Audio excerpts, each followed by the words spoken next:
अमेरिकी संसद की स्पीकर नैन्सी पेलोसी की ताइवान यात्रा पर भड़के चीन ने अब भारत को धमकाने की कोशिश की है। चीन ने भारत को चेतावनी दी है कि वो अमेरिका के नक्शे कदम पर ना चले।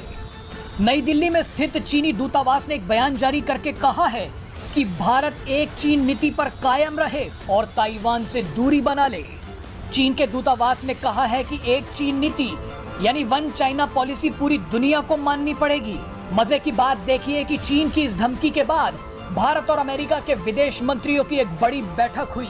इस बैठक में भारतीय विदेश मंत्री एस जयशंकर ने अमेरिकी विदेश मंत्री एंटनी ब्लिंकन से मुलाकात की है। दरअसल चीन को यह डर सता रहा है कि ताइवान के मुद्दे पर भारत अमेरिका का साथ दे सकता है, इसीलिए वो दबाव बनाने के लिए भारत को चेतावनी दे रहा है। चीन ये जानता है कि अगर ताइवान के मुद्दे पर भारत अमेरिका के साथ चला गया तो उसके लिए मुश्किलें बढ़ जाएंगी। चीन के दूतावास ने अपने बयान में कहा है कि भारत उन पहले देशों में शामिल है जिन्होंने मान्यता दी थी कि केवल एक ही चीन है।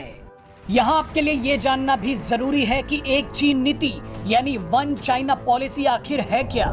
वन चाइना पॉलिसी दरअसल चीन की उस राजनयिक स्थिति को मान्यता देती है जिसके तहत सिर्फ एक चीनी सरकार का शासन मान्य है।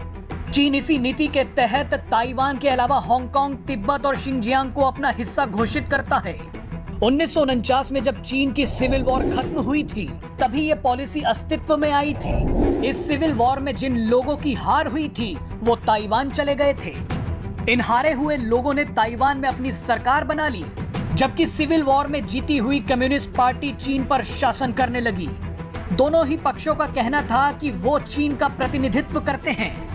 तभी से चीन की सत्ताधारी कम्युनिस्ट पार्टी ने ताइवान को यह धमकी दी हुई है कि अगर उन्होंने औपचारिक तौर पर खुद को एक आजाद देश घोषित किया तो फिर चीन को अपनी सेनाओं का प्रयोग करना पड़ेगा।